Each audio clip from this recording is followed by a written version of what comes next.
Om Purnamada Purnamidam Purnat Purnamudachyate Purnasya Purnamadaya Purnameva Vasishyati. Om Shanti Shanti Shanti. Om, that is full, this is full. If fullness is removed from fullness, only fullness remains. Om, peace, peace, peace. So we're studying the Isha Upanishad. And first we'll go through the verses we've covered already.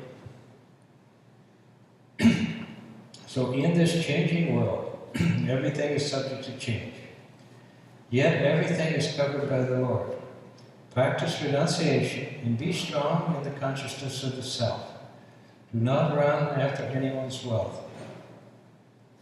A man may wish to live for 100 years, performing his duties as prescribed by the scriptures. O man, if you do your duties in this way, then the results of whatever you do will not cling to you. There is no other way. There are worlds known to be sunless and fit for demons. They are enveloped in darkness, such as what the blind, in other words those devoid of self-knowledge, experience. Those people who have neglected the attainment of self-knowledge and have thus committed suicide, as it were, are doomed to enter those worlds after death. Brahman is one without a second. It never moves, yet it goes faster than the mind. It is always ahead. The sense organs can never catch up with it. But it is still, yet it defeats all in a race. By its power, the Lord who dwells in space upholds water and everything else in the phenomenal world.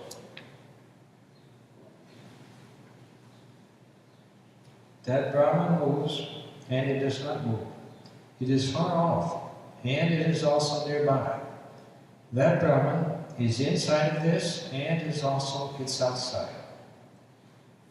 He who sees everything in himself, and himself in everything, never hates anything.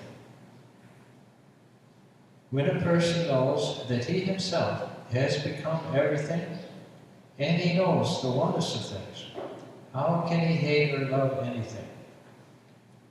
He, the self, is all-pervasive, radiant, without form, without any defect, immaculate, untainted, all-knowing, the master of his own mind, the best of all, of independent origin and eternal. He dispenses to each his due. So this is the first 8 verses that we've covered so far. And it gives, like I said, it gives the essential knowledge of the Isha Upanishad, which is the idea is that there's the one consciousness, the one Brahman, the one reality, pervading everything. That really there's only one thing that exists, and that's called Brahman.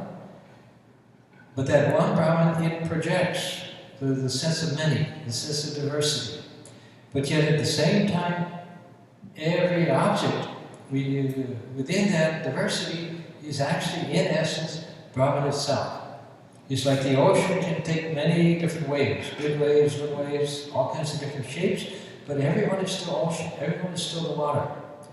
And this is the essential knowledge that you get from the Upanishads, is that in our real self, in our real nature, we actually are that Brahman. That one consciousness has taken shape as this particular body, this particular mind, and it's experiencing a particular life. But that same consciousness, that same one which is experiencing this life, is also experiencing everybody else's life, every other life, because there's only one there. And this is called the Advaita, the non-dual knowledge. So, as human beings, in our present state of consciousness, we experience primarily diversity. We look out and we see a world full of different people, different objects, different things, and we feel ourselves as something separate from all those things. And in our human relationships, no matter how much we may love another person or feel close to another person, there's still a barrier there. We don't actually know that person because we don't know what his inner consciousness is, what he really is, what his mind is. But when a person goes deeper into his own nature, he begins to experience there's this higher presence, this higher kind of spiritual presence there within him as he discovers in meditation and so forth. Gradually, his consciousness begins to move from being totally focused on this particular individual here, that's having this particular life. That consciousness gradually becomes aware of a much vaster, it expands into a much vaster reality, and eventually becomes one with Brahman itself. And this is the ultimate goal. In between, you can go through happy lives, and you can go through unhappy lives. You can go to heavens, you can go to celestial realms. You can even become a god or a goddess, but all those things are like temporary steps. The ultimate goal is to reach that one reality which is there, by which you attain everything else. And so this is the kind of the basic message of what the Upanishad, Isha Upanishad has, is that one reality is there. Realize that it alone exists, it alone is the truth, and try to realize that in your everyday life. And this is one of the ways to do this is that, first of all, there's kind of two phases. One is to go within yourself, and this people do through meditation, through withdrawing their attention from the external world and beginning to go kind of deeper within their own consciousness, and gradually beginning to become aware that in addition to my individual human self, my body, my mind, there's something else here, something deeper. And gradually they begin to connect with that and feel that presence of God within them. But another aspect of the practice, which is also helpful, is to begin to realize that even in your everyday life, even in your work, your home, your various activities, that you're always dealing actually with God Himself. That whoever comes before you, ultimately deep down, is God Himself, is the divine reality itself. It's appearing as a particular person who may be good or may be bad, who you may like or you may not like. And this is how, as human beings, mostly we are responding to the appearances. That this person is a good person, this person is a bad person, this person I like, this person I don't like that. We're reacting to the appearance of the individual without being aware of the underlying unity, of the underlying connection that's there. Now, when a person begins to move towards his spiritual level, and this is, remember, Swami Vivekananda has said that we all exist as three beings simultaneously. We exist as a physical being, which primarily thinks of itself as a body and is aware primarily of what it experiences outside.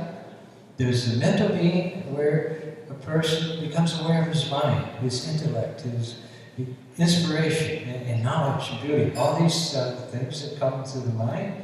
And then at the deeper levels there, with the Atman or the self, with the spirit. Now that spirit, as we approach that spirit, we're disconnecting, first of all, from the individual small body, and we're disengaging from the individual small mind, the particular personality and so forth, and beginning to discover this one consciousness. And as that one consciousness is discovered within yourself, you're kind of becoming one with the consciousness within all the other beings, with all the other individuals. But another way then to look at this approach is simply in our daily life, in our work and activities and family and so on, that with a part of our mind, we deal with the person as they appear to be, good or bad, and we protect ourselves if they're a bad person, but with a part of our mind, we keep remembering that this is actually the presence of God here. That every individual in this world is like an actor on a stage. that's playing a particular role. He may be a hero or he may be a villain, but underneath it all, there's the one consciousness that has taken all those roles. And so, in other words, we can, as individuals, as human beings, we separate ourselves out from that, and then we play our particular role. We're only aware of our particular kind of scene in the drama, and that's all we know. But as you move into the reality of things, then you see, oh, everything is actually God. And that then completely transforms your whole experience. And as we mentioned many times in the past, the quality of our life, whether we're finding happiness or unhappiness, whether we're enjoying life and so on, is primarily dependent upon the state of our consciousness. So many people tend to think that our happiness depends upon other things, on having so much property, so much money, having certain relationships and so forth. We think this is what is going to provide me with happiness, and so they're always kind of searching for it. But when a person begins to reach a higher state of consciousness, he finds that now happiness, peace, power, the sense of being protected, guided, and taken care of by a wonderful, infinite power, that begins to unfold. And then the whole experience of life gets transformed. It goes from ordinary, everyday, humdrum life, it now begins to unfold into the presence of divinity. And so this is kind of what this Upanishad is focused on, discovering everything with Brahman, and realizing everything is God actually and true, and then you'll see how your life begins to change, that you get transformed gradually by that experience. You begin to have a new, higher consciousness entering into your own consciousness, and then you see everything changes.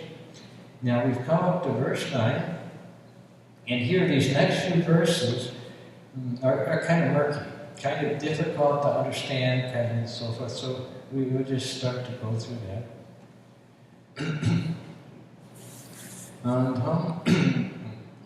Tamaha pavishyanti ye avidyam upasyate tato uya vivate tamoya u vijayam vataha. It says those who mechanically perform sacrifices, avidya, go into a darkness that is like being blind. But those who merely worship gods and goddesses, avidya, go into a deeper darkness. And in the commentary it says that blinding darkness here implies ignorance. And those who worship gods and goddesses go into a deeper darkness because they seek rewards for their worship. As long as there is the sense of I and mine within us, there can be no self-knowledge. When you say me and mine, you automatically identify yourself with your body-mind complex. This shows that you're ignorant of your real self, which is pure consciousness, and which is also the self of all. The sign of an ignorant person is in the way he uses the words I and mine. He says, I am so-and-so, I own this much property, and so on. So an ignorant person has many desires in his mind, and because of these desires, he is born again and again. He has to have a body, otherwise he cannot satisfy his desires. But the more he tries to satisfy them, the more they grip his mind. This goes on endlessly. But it is given to a human being to think, reason, and discriminate. Thus he soon comes to realize that the path he's been following cannot give him peace of mind. He understands that he has to choose another path, the path of renunciation. As long as he does not practice renunciation, he gropes in the dark like a blind man, and he suffers. There are two types of such people who grope in the dark.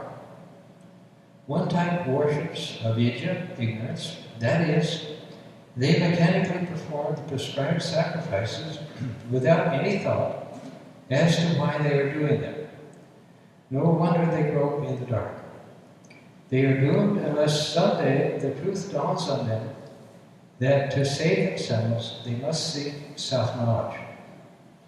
Worse, however, is the situation of the other type, those who worship Vidya. The word Vidya usually means knowledge, but here it is used to mean gods and goddesses. Some people worship gods and goddesses so that they may someday attain the same status. They may get their desire fulfilled, but this will only delay their liberation. This is why the Upanishad says that they will be in deeper darkness.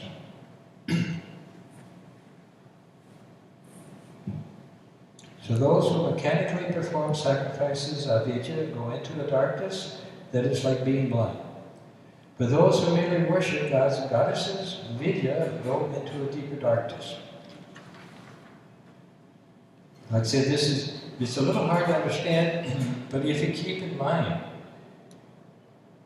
that the goal, the purpose of all spiritual life is ultimately to attain oneness with Brahman, oneness with this self that's the self in all, then as long as we're holding on to our personal desires, as long as we're trying to gain something for ourselves, and particularly in Shankara, usually kind of speaks against what they call karma kanda, to the worship and things to say they won't lead to realization. Because in those times, in ancient times, the yagnas and things that were performed, they were usually performed with a certain purpose. It wasn't so much performed out of devotion or self-sacrifice as it was to gain some benefit, to either attain worldly prosperity or to get to heaven or to become a god or a goddess or some celestial power. And so, it's behind the worships that were performed, the actions that were performed was the idea of, I want to get something out of this. And that idea that I want to get something out of this, whether it's referring to worship or whether it's referring to our work or any other aspect of life, this is the crux of what keeps us in ignorance, not aware of our real self. And so the more we chase after, trying to satisfy me, then the longer we are unaware of our real self. And Swami Vivekananda had said, that selfishness is contraction, unselfishness is expansion. He said, selfishness is death, unselfishness is life. Now what does this actually mean? He said selfishness, essentially it means that my consciousness is totally focused on this particular body, on this particular mind, on this particular person, and I'm only concerned with what this particular body, mind complex, what it gets. And I spend all my time trying to satisfy it, trying to get as much as I can for myself, and I'm not much concerned with anybody else or anything else in the universe. Now what this means kind of philosophically is that the spirit, the universal, the Brahman, the presence of spirit within, has been forgotten. And everything has come down to this very narrow, small, little human being leading a small human life. And everything else is forgotten. Now, unselfishness, on the other hand, it actually means that instead of your consciousness being totally focused on this particular body, this particular person, what I'm getting, what I'm having, instead of that, you now begin to think of other people, first of all. Usually starts, like with your family, your friends, and so forth. But gradually what's happening is that your consciousness is starting to grow, is starting to become bigger. Instead of being narrowed down to one particular person, it's now beginning to open up towards others, and gradually, eventually, it opens up to the point where it's one with the whole universe. God, when the speaker has been described by Swami Vivekananda, is pure unselfishness. As God has no sense of, I want to get this or I want to have that. He's totally giving. And this is our true nature. We are wonderful spiritual beings, and our true nature is love and giving, rather than stealing and grabbing and trying to take things. The selfish person won't hesitate to take things from somebody else if it will satisfy him. Whereas the unselfish person is gladly gives. In human life, probably the greatest example we see of unselfish love is the mother taking care of the child. She doesn't expect anything from the child, doesn't demand anything, and just gives. And this is spiritual. In the passage in the Swami Chibhavananda's commentary on the Gita, one place he mentions how you can have three basic attitudes towards work or towards activity. One is an attitude of competition, where you view everything from the standpoint of me and mine and me getting ahead. And so you view all life kind of as a competition where you're pushing in, trying to grab as much as you can, trying to get as high a position as you can, and so forth. And everything is done on the basis of self-interest. And as he said, and this represents the animal level of consciousness. In the jungle, it's true. The stronger animal is able to push the weaker animals out of the way, and he gets the food, he gets the mates, he gets the things. And this is kind of the rule of the jungle, the rule at the animal level of existence. But then there's another attitude towards activity and work, which is one of cooperation. In this state of consciousness, we think in terms not only of me getting what I want and just shoving everybody else out of the way, but rather, if we work together, I help you and you help me and we work together, then things will go much better. I'll be benefited, but you will also be benefited. And I realize that rather than viewing you as a competitor or an enemy and trying to push you out of the way, that if I work with you, then things go much better than before. And this level of consciousness is the human state of consciousness. Because human beings were able to come together, group together, all human civilization has come. Otherwise, we'd still be living in the caves. We wouldn't have advanced at all. For example, building this temple, probably 100 people were involved in it, all working together, all joined together to make this thing happen. In every aspect of civilization is the result of many people working together. And so this attitude of cooperation, it represents the human state of consciousness. But now in cooperation, the idea is there is that I help you and you help me and we both benefit. But if you don't help me, I don't have any use for you, and so we don't cooperate. I think just a few weeks ago, we were talking about it, I told Soy that when we first started the Parliament of Religions back in about 1987, and we formed the group, there's a group that has been celebrating called Council for a Parliament of the World's Religions. They've been holding parliaments every 5 years or so to celebrate. It started in 1993 at the centenary of the first parliament with Swami Vivekananda came. And so when that group first formed, one of our members, the original trustees, he knew the president of American Can Company. And that's a huge company, very big company. And his friend, he was getting ready to retire. And he said, as soon as I retire, then I'll help raise funds for the parliament. And so he retired, he retired, but then after a couple of weeks, he called back and he said, I'm sorry, I couldn't help you. He said, as soon as I was out of power, as soon as I was out of the door, everybody just dropped me. A week before, he could have asked anybody, and they said, oh yeah, sure, anything you want. But now that he wasn't in a position to help them anymore, they just said, so long. And he said, I knew it was going to happen, but I just didn't know it happened so fast. It was like 2 weeks, and he was gone. And so, like that, cooperation is based on two people being selfish, but realizing if we're both selfish together, we will get ahead. Now, but there's a third level of activity or work, which is called consecration. Now, in this attitude, work the activity so is done without any sense of what's in it for me. Everything is just given. And this is the spiritual attitude towards work. And this is competition was the animal level of consciousness, cooperation was the human level of consciousness, consecration is the divine level of consciousness. Because in this, there's only giving. There's no, I just serve, I just help, I give what I can give, and I don't think anything at all about what's going to come back to me. What am I going to get out of this? And this attitude that is behind the gods and goddesses. In Hinduism, you have the different, they speak of different gods, goddesses, and Indra, and all these.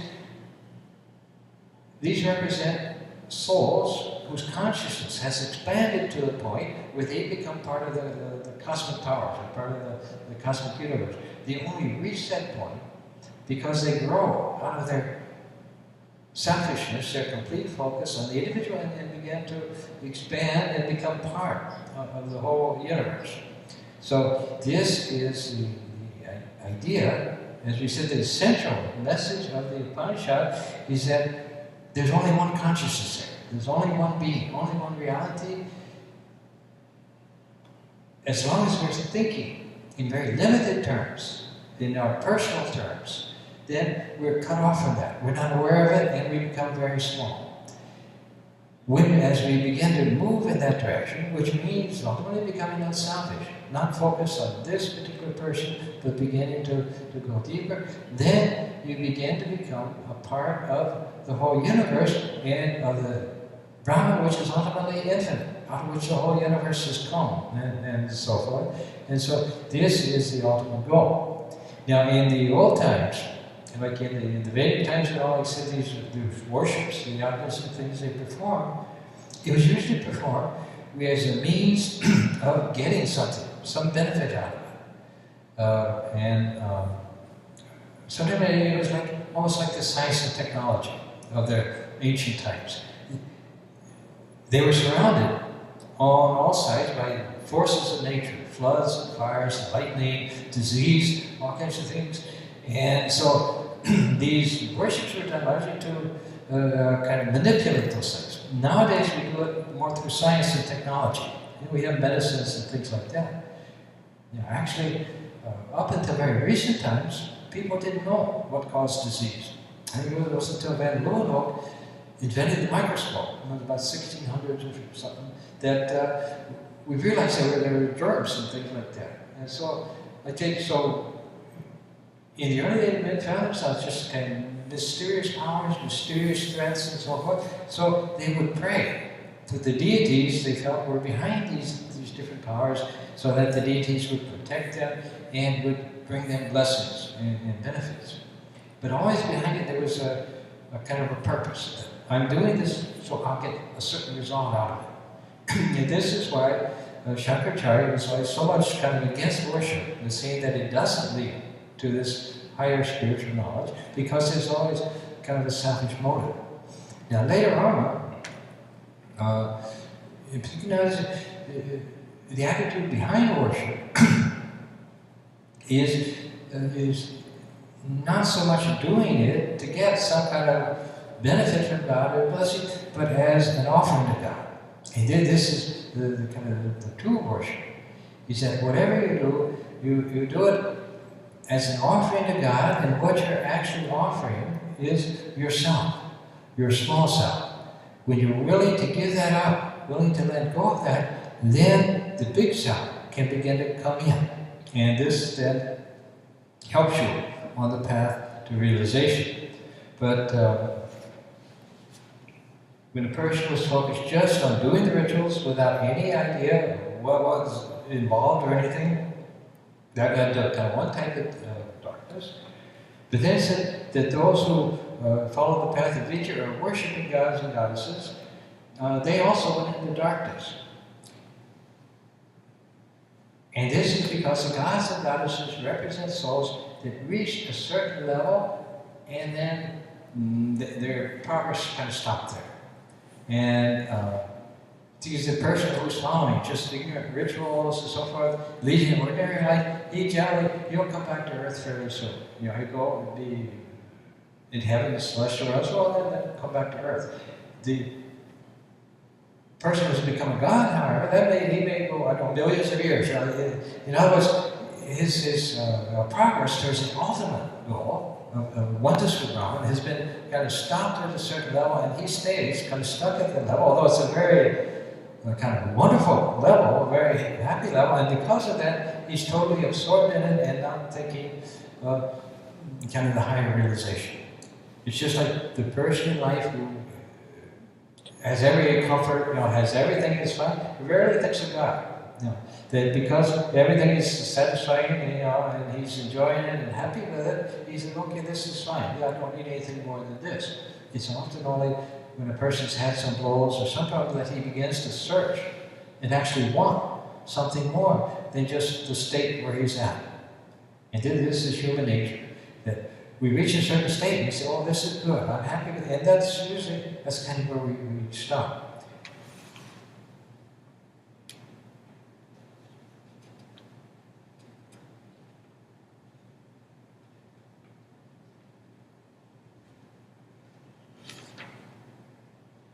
So I will read through the commentary again, because it shows the relationship between knowledge, between oneness with God, unity with God, and the other thing.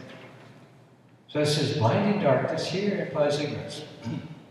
And those who worship gods and goddesses go into a deeper darkness because they seek rewards for their worship. As long as there's a sense of I and mine within us, there can be no self-knowledge. When you say me and mine, you automatically identify yourself with your body-mind complex.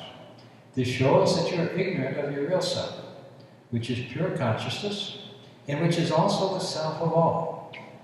The sign of an ignorant person is in the way he uses the words I and mine. He says, I am so-and-so, I own this much property, and so on. So the root cause of all the problems, of all the ignorance, of not everything is basic ego. The sense of a separate identity, a separate life, and so on, from God and from everything else. Now, Sri Krishna used to say that it's very difficult to get rid of ego. He said, so rather than that, you try to cultivate the right ego. And he said the unripe ego is the ordinary ego that says, I'm so-and-so, and I'm so important, and I have so much power, and I have so much money, and I have so much intelligence and education, and so forth. That normal human ego, or that same ego, it may be saying, oh, I'm a sinner, I can't do anything, I'm hopeless, like that. Regardless, that same ego is, the unripe ego is the normal human type of ego. But he said, on the other hand, the ego that says, I'm the servant of God, I'm the child of God, I'm the instrument, God is the doer, that type of ego, he says, is the right ego, because gradually it's leading you closer and closer to the higher truth, to the higher reality of God, until you become one with it, until you remove all the barriers between you and it, and those barriers consist of that sense of I, of ego, of that I'm this and God is somewhere else, and this is my life, and everything I get is my accomplishment, and so forth. And that sense of ego, as it's removed, then the divine consciousness, which is there, is able to begin to come in. And so the fundamental principle, idea behind spiritual life, mysticism is not my will, but thy will be done. As long as everything revolves around me and my will, then we'll be an ordinary human being. We may be a good human being, or we may be a bad human being, but we'll be just an ordinary human being. But as we begin to develop an attitude of surrender, of thy will be done, not my will be done, then you're allowing this divine consciousness, which is already within you and which is your own real self all the time, you're allowing that to start to come in. The only thing is, God is always there. God is always present, always ready to help you, to bring everything you want. But you can't tell God what to do. As soon as you start saying, no, God, do this or do that, and this is most prayers to God tend to be of that nature. Oh God, please come and do this, or please fix this problem here. But when a person just wants God, wants the presence of God, then God starts to function. And see, we pray for God's grace. People all the time, they pray for God's grace. Oh, please, help me pass this test. Help me get beyond that. Swami Vaishnava used to say that all the time in Nagpur, in India, that at exam time, all the students, they'd go to the Shiva temple, ring the bell, and say, help me pass my exam. And he said, then the Shiva would say, well, did you study? Then I said, you did, so be it. So like that, we tend to think of God as something that we use when we have a problem we need help with. But that's not what's meant about God's grace. God's grace is God Himself. As soon as His presence comes into our lives, then everything else comes into it also. Because that's the, once you've got God, you've got everything else. And this is the ultimate kind of goal behind it. You can have a very prosperous, very happy, good life. You can go to heaven. You can even become a God or goddess, all these things. But when you get to the level of oneness with Brahman, of awareness of your true spiritual consciousness, then you have the whole universe. You may have a little heaven somewhere sometime, but compared to that, it's a very small thing compared to the whole infinite universe, which is kind of what the reality is and the ultimate goal.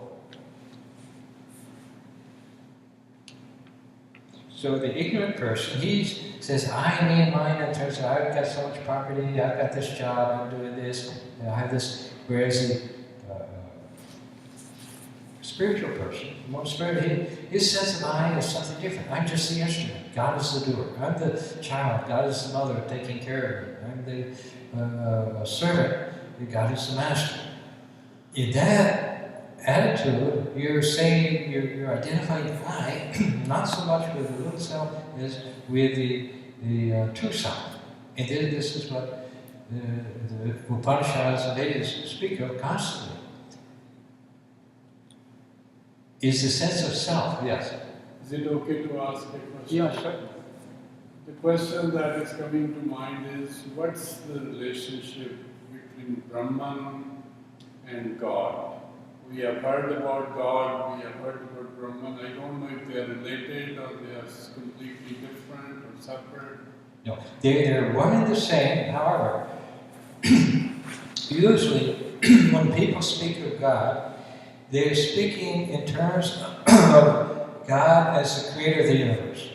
In other words, this whole universe that came from somebody, and in certainly in Christianity, and I think in general, people, when they think of God, they think primarily that He's the creator of the universe, that He's the one behind this, that's running this. Now, Brahman has a different meaning. So, it's still God, but that creator of the universe, that's only a part of Brahman. It's only like a function. It's like, for example, we say God is the creator of the universe. We say a certain person is a teacher. So that's what he does. That's he goes to school, he teaches. But then at night, he's not teaching. He's just sitting at home being himself. So Brahman is God when he's sitting at home just being himself. And the creator is when he's a part of him, when it's functioning as the creator of the universe. The creator of the universe is something that's called Hiranyagarbha or Ishvara, like cosmic mind, which is created, but that's actually a tiny drop in Brahman. This whole universe is just a little tiny drop in the ocean of Brahman. There's Sri Ramakrishna, who was one of the greatest kind of mystics of the modern time, had more spiritual experience than probably anybody else. He always said, every day I learn something new. He said, there's no limit to God. There's no limit to Brahman. Always something new is unveiled, is opening up. And so like that. So God and Brahman, they're basically one and the same, but God, as it's normally used, as the creator of the universe, or as in Hinduism they call it the Shakti, the power of God, or Mahamaya. But that, as creator, that's like just one function, one aspect of Brahman. Whereas Brahman is God in himself, as he is in pure Satchidananda existence, consciousness, bliss. So that kind of clarifies. And in the universe itself, you have like many different levels of consciousness which express different levels of creative power. But ultimately, it comes back, there's one kind of cosmic mind there which is envisioning this whole universe, everybody in it. And then beyond, even beyond that cosmic mind, and that universe is the presence of Brahman itself.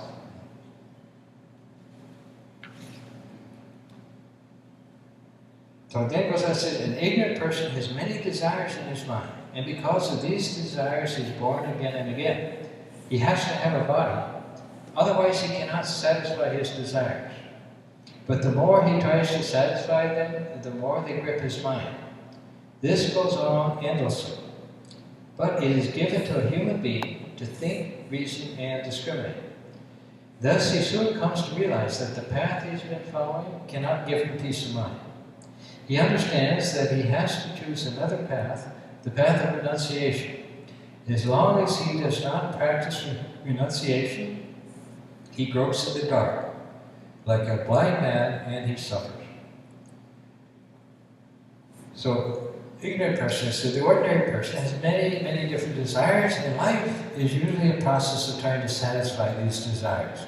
We have ambitions, we follow a certain career, we follow all these things because we have the desires. Now what desires mean is that you're missing something. Something's lacking. And so you look outside and you say, oh, that person, he's driving around in a limousine, he has a big house, oh, I want to be like that. Or you look this way or that way, but we're always looking out and say, this thing that's I'm missing, I can find it if I can get this. But that means, one, that we were not aware of who we are. Because as soon as we become even a small degree aware of who we are, we realize, I don't need anything. I don't need anything. I'm God. I have the presence of God with me. I'm God's child. We're all children of immortal bliss. I'm living in the palace of God. Well, what do I need with Mercedes or this or that? And so, in other words, all desire is based on ignorance.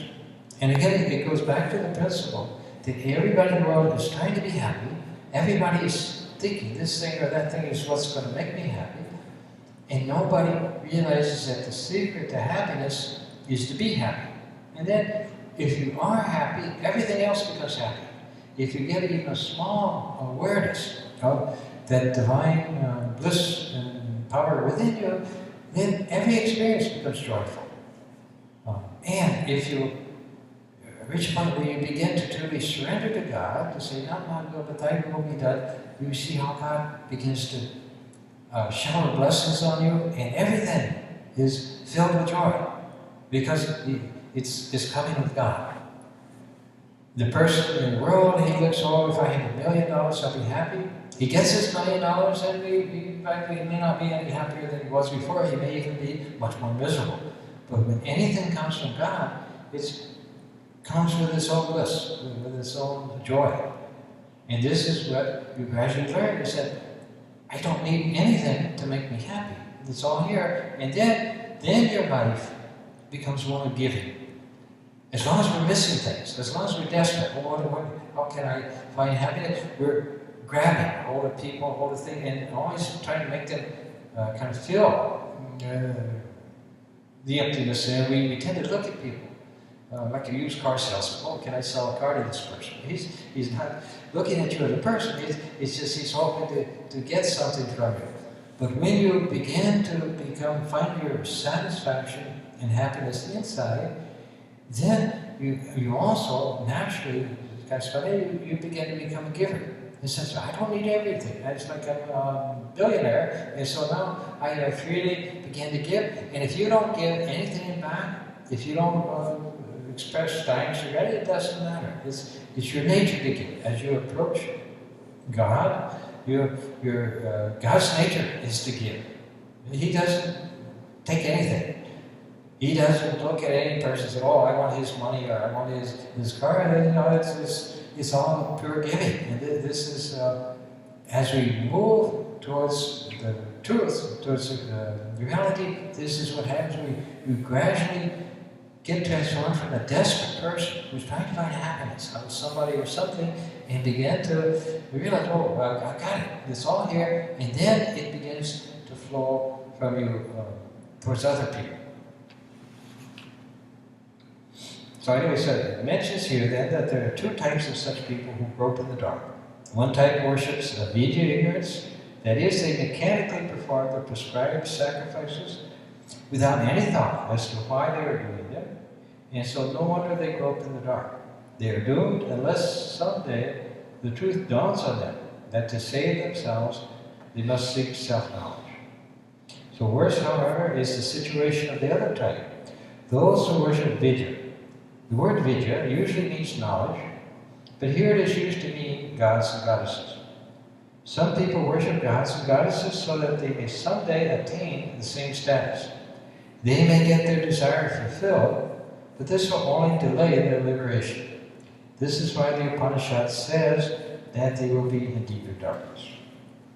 So the person who goes to gods and goddesses reaches a much higher state than the ordinary ignorant person, but he also tends to stay there for a long time, and during that time he's not moving towards the ultimate goal. So, okay, so any more questions on any of this? Okay. Very good. Well, thank you all for coming. And now, Swami Isha Upanishad, he left for India on Wednesday. I think right now he's maybe still in Abu Dhabi. He was going to start there, and then I think tonight or tomorrow he'll reach Calcutta. So he's going to be in India in 2 weeks.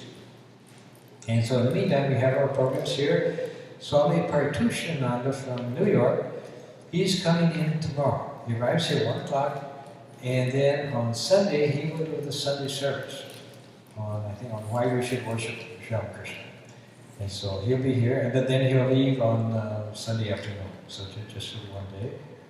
Then later on in the month we have Swami Nikhilātmananda, who will be here like the 21st to the 23rd, and again like the 27th to the 29th. He'll do a program here and some other outside programs.